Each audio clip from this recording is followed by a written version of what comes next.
दो देशों में बदनाम दुनिया ने दिया। সম্প্রতি মুক্তি পেয়েছে বলিউড বাদশা শাহরুখ খানের নতুন সিনেমা কিং এর টিজার। कि सबसे ऊपर जाना है तो बहुत सारी मेहनत चाहिए। আর সেই টিজারে বাজিমাত করছে নেট পাড়ায়। মাত্র একদিনেই এর ভিউ সংখ্যা দাঁড়িয়েছে প্রায় 25 মিলিয়নের ওপরে। এদিকে চলতি বছরটা শাহরুখ খানের জন্য যেন বিশেষ এক অধ্যায়। ছেলে আরিয়ান খান ইতিমধ্যেই নিজের সিনেমা পরিচালনা করে বলিউডে পা রেখেছেন, আর এবার মেয়ের সঙ্গে একই পর্দায় হাজির হচ্ছেন বাবা শাহরুখ নিজে। सिर्फ एक ही नाम। হ্যাঁ, কিং এই প্রথমবার পর্দায় একসঙ্গে দেখা যাবে শাহরুখ খান ও সোহানা খানকে।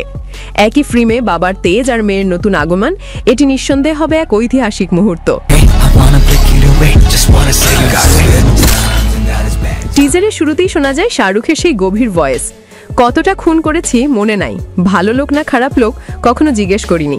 এই এক লাইনেই যেন ফিরে এলো ডন, রাইস আর জওয়ানের কিংবদন্তি তেজ। শাহরুখকে দেখা গেছে এক নতুন রূপে, সাদা চুল, দাড়ি, তীক্ষ্ণ দৃষ্টি আর রাজকীয় স্টাইল। মনে হচ্ছে বয়স নয়, সময় তাকে আরো শক্তিমান করে তুলেছে। डर नहीं, কিং হচ্ছে এক স্টাইলিশ অ্যাকশন থ্রিলার, যেখানে রাজত্ব করবে স্টাইল, থ্রিল আর অ্যাটিটিউড। পরিচালক সিদ্ধার্থ আনন্দ, যিনি পাঠান ও ওয়ার দিয়ে আগেই দর্শকদের মাতিয়েছেন, এইবার তিনি নিয়ে আসছেন এক নতুন অ্যাকশন ইউনিভার্স, যেখানে শাহরুখ হবেন রাজা এবং গল্পে থাকবে রাজনীতির মতো গভীর এক আবেগ ও প্রতিশোধের আগুন। এই ছবিতে শাহরুখের সঙ্গে দেখা যেতে পারে দীপিকা পাড়ুকোন, অভিষেক বচ্চন, সুহানা খান ও অভয় ভার্মাকে। জানা গেছে অভিষেক বচ্চন থাকছেন ছবির মূল ভিলেনের চরিত্রে, আর আরশাদ ওয়ারসি থাকবেন এক স্পেশাল রোলে, যা নাকি গল্পের টুইস্ট বদলে দেবে একদম শেষ মুহূর্তে। ছবির শুটিং শুরু হয়েছে কয়েক মাস আগে এবং ঘোষণা অনুযায়ী 2026 সালে বিশ্বব্যাপী মুক্তি পাবে কিং। টিজার রিলিজের পর শাহরুখ ফেসবুকে লিখেছেন, ডিফেমড in 100 countries, the world gave only one name, King. It's showtime in cinemas 2026.